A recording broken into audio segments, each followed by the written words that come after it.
नमस्कार, आपका स्वागत है हमारे चैनल में। इस समय हम मौजूद हैं सीबीआई दफ्तर के पास और जिस 26 फरवरी का एक लंबे समय से इंतजार था दिल्ली की जनता को, खास तौर पर अगर बात की जाए मनीष सिसोदिया दिल्ली के उप मुख्यमंत्री इस शराब घोटाले को लेकर के आज जो है सीबीआई के सवालों का इस समय सामना कर रहे हैं। आपको इस समय हम विजुअल्स दिखा रहे हैं। इस जगह पर अगर बात की जाए तो तमाम दिल्ली पुलिस की सुरक्षा बल मौजूद है, क्योंकि कुछ देर पहले यहाँ पर आम आदमी पार्टी के कुछ कार्यकर्ता पहुंचे थे। उन्होंने जो है हंगामा करने का प्रयास किया था, लेकिन यहाँ पर सुबह से ही आपको बता दें दिल्ली पुलिस की तरफ से धारा 144 लगा दी गई, जिसके बाद उन कार्यकर्ताओं को आगे नहीं बढ़ने दिया गया। इससे पहले ये हंगामा जो है वो अक्टूबर महीने में भी देखने को मिला था, जब इसी शराब घोटाले को लेकर के मनीष सिसोदिया सामना कर रहे थे सीबीआई के सवालों का। इस समय आप देख सकते हैं यहाँ दिल्ली पुलिस के साथ साथ आरएएफ यानी कि रैपिड एक्शन फोर्स की भी यहाँ पर टुकड़ी जो है वो मौजूद है। और साथ में अगर बात की जाए तो यहाँ पर सिचुएशन को कंट्रोल करने के लिए दिल्ली पुलिस का जो है यहाँ पर वज्र वाहन भी है, वाटर कैनन की गाड़ियां भी मौजूद है। लेकिन इस समय यहां पर कोई भी कार्यकर्ता आपको नजर नहीं आएंगे। अगर बात की जाए तो सुबह से ही ये दरअसल हंगामा यहां पर चल रहा है। जैसे अगर बात की जाए मनीष सिसोदिया ने शुरुआत की, सबसे पहले जब अपने घर से निकल रहे थे, अपनी मां का उन्होंने आशीर्वाद लिया। उसके बाद वो पहुंचे राजघाट में जाकर के महात्मा गांधी की जो समाधि स्थल है वहां पर जाकर के उन्होंने जो नमन किया। उनके साथ संजय सिंह भी वहां पर मौजूद थे। लेकिन यहाँ पर उसके बाद लोगों ने सवाल उठाए कि आज ये महात्मा गांधी जी के यहाँ पर जा रहे हैं, समाधि स्थल पर राजघाट पर जा रहे हैं, लेकिन खुद जो अपने दफ्तरों से, चाहे फिर वो दिल्ली में जब इनकी सरकार आई और उसके बाद पंजाब में भी यही ट्रेंड जो है वो फॉलो देखने को मिला। यहाँ पर उन्होंने महात्मा गांधी का जो चित्र है वो अपने ऑफिस से हटा दिया है। और लेकिन आज जब शराब घोटाले में यहाँ पर नाम आ रहा है और यहाँ पर इसीलिए जो है मनीष सिसोदिया राजघाट पहुँचे हैं। बहरहाल अब अगर बात की जाए, लगातार जो है वो धीरे धीरे करके बयान सामने आ रहे हैं। मनीष सिसोदिया जब जाने वाले थे, एक सवालों का पूरा सेट जो है वो तैयार किया गया था, उसका सामना करने वाले थे। उससे पहले जब कार्यकर्ताओं से वो बात कर रहे थे तो उस समय हमने वो विजुअल्स देखे, वो थोड़े से भावुक भी हो गए। और इस दौरान उन्होंने एक चीज़ कही, उन्होंने कहा कि अब जो है मेरे को अरेस्ट कर लिया जाएगा, उसके बाद मेरी पत्नी का ध्यान कौन रखेगा, आप लोग मेरी पत्नी का ध्यान रखिए। उसके बाद वो जो कहा गया मनीष सिसोदिया की तरफ से कि मेरी वाइफ का कौन ध्यान रखेगा, मेरा बेटा है वो यूनिवर्सिटी में जाता है, तो फिर अरविंद केजरीवाल तुरंत उस पर जो है रिप्लाई कर देते हैं कि बिल्कुल हम आपकी जो है पत्नी का ध्यान रखेंगे। यानी कि यहाँ पर मनीष सिसोदिया जानते हैं कि क्या वो आज जेल जाएंगे। यहाँ पर अगर बात की जाए तो क्या अरविंद केजरीवाल जानते हैं कि वो जेल जाने वाले हैं। ना ही सिर्फ मनीष सिसोदिया, अरविंद केजरीवाल, जितने भी बड़े बड़े नेता हैं आम आदमी पार्टी के, सुबह से एक ही बात बोल रहे हैं कि मनीष सिसोदिया को जेल होगी।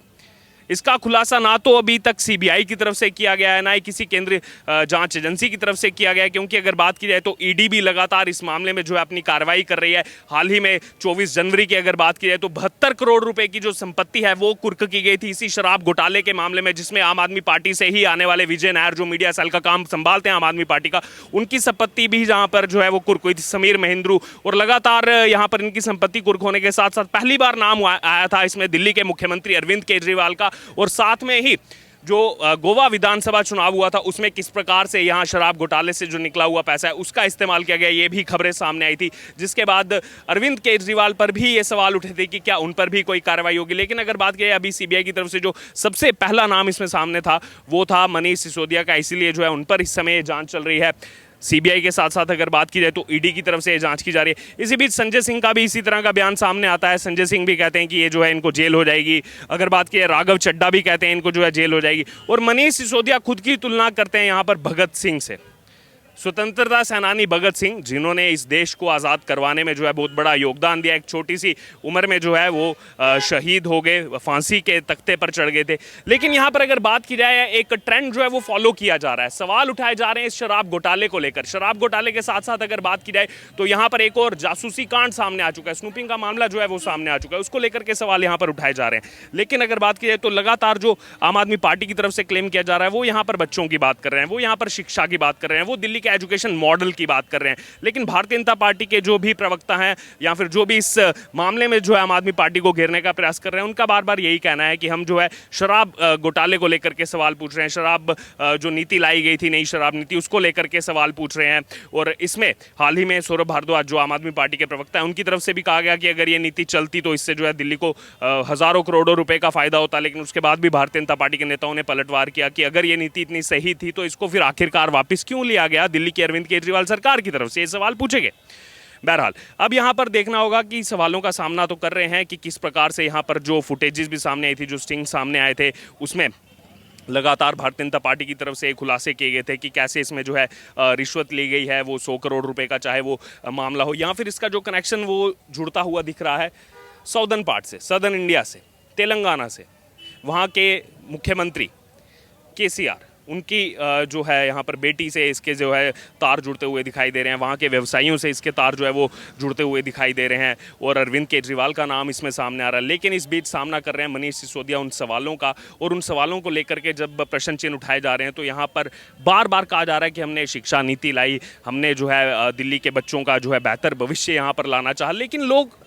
जवाब जानना चाहते हैं उस जासूसी कांड का, इस शराब घोटाले का, कि आखिरकार इस नीति के नाम पर क्यों यहाँ पर जो है लोगों को लूटने का काम किया गया। जो बात करते थे, अभी भी अडानी की बात कर रहे हैं, हर मुद्दे पर कहा जा रहा है कि अडानी को जो है वो दोस्त हैं मोदी के, उन पर होना चाहिए, सिसोदिया पर कार्रवाई क्यों की जा रही है। तो वहीं दूसरी तरफ इस शराब नीति मामले में अगर बात की जाए तो खुद ही इस दिल्ली सरकार ने जो है पूरा प्राइवेट कर दिया था। यहाँ पर इन ठेकों को प्राइवेट करके जो है कुछ ही लोगों को जो है इसका ठेका दिया गया था, और उसमें एक घोटाले की बात सामने की कैसे रिश्वत दे करके जो है ये पूरा जो है वो खेल रचा गया यहाँ पर दिल्ली सरकार की तरफ से। और अगर बात की जाए धीरे धीरे इसमें जो खुलासे सामने आ रहे हैं, इससे यहाँ पर अगर बात की जाए आम आदमी पार्टी जो एक तरफ अपने आप को लगातार कट्टर ईमानदार का टैग खुद जो है देती रहती है, वो इस समय सवालों के घेरे में है, वो इस समय प्रश्न चिन्ह में है कि कट्टर ईमानदार अपने आप को यहाँ पर कहने वाले आम आदमी पार्टी, और लगातार इस तरह की चीज़ों का खुलासा होना, पॉलिटिकल स्नूपिंग का खुलासा होना कि कैसे 2015 की अगर बात की जाए, 2015 में प्रचंड बहुमत की सरकार बनती है, उसके बाद यहाँ पर जासूसी करवाई जाती है, ना ही सिर्फ विपक्ष की बल्कि जासूसी यहाँ पर करवाई जाती है अधिकारियों की भी, जासूसी करवाई जाती है मीडिया पर्सन्स की भी, और जिसमें 60 से 70% मामले जो हैं वो पॉलिटिकल उसमें स्नूपिंग के है, राजनीति के जो है ये मामले हैं जासूसी के। बहरहाल अब वापस अगर बात की जाए इस शराब घोटाले को लेकर के, लोगों के मन में यही सवाल था एक लंबे समय से कि इसमें ऐसा क्या है इस नई नीति में कि 1+1 यहाँ पर बहुत प्रचलित हुआ, चाहे वो सोशल मीडिया हो, चाहे वो दिल्ली की आम जनता हो, कि एक के साथ एक फ्री, ये आखिरकार कैसे पॉसिबल हुआ, कैसे जो है रिटेलर्स ने इतना जो है वो कस्टमर के लिए सोचना शुरू कर दिया कि एक पर उनको एक फ्री दिया जाने लगा। उसके बाद उसमें भी धीरे धीरे खुलासा हुआ कि पहले जो पहली शराब नीति थी उसमें क्या होता था, उसमें आप एग्जाम्पल के तौर पर मान लो कि कोई अगर 550 रुपये की बॉटल यहाँ पर आती है शराब की, उस 550 रुपये की बॉटल में जो सरकार को पैसा आता था, सबसे ज़्यादा पैसा जो सरकार को आता है टैक्स के नाते, वो वैट के नाते, वो आता है इन्हीं शराब के माध्यम से, चाहे कोई भी राज्य सरकार हो। लेकिन दिल्ली के अंदर क्या हुआ, दिल्ली के अंदर यहाँ पर नई शराब नीति लाते पूरा का पूरा सिस्टम बदल दिया गया। जो पहले 550 रुपये में सरकार को लगभग जो है वो 264 रुपये बचते थे, सरकार के खाते में आते थे, वो शराब बिकने के बाद सरकार के पास राजस्व में जो है वो पैसा ऐड होता था। नई शराब नीति आते ही क्या होने लगा कि वो पैसा जो है वो पूरा का पूरा कन्वर्ट हो गया, वैट जो है वो वहाँ से बिल्कुल कम कर दिया गया, सरकार को आने लगे 8 से 10 रुपये, और 230 से ज़्यादा रुपए जो पहले 24 रुपये एक जो है यहाँ पर रिटेलर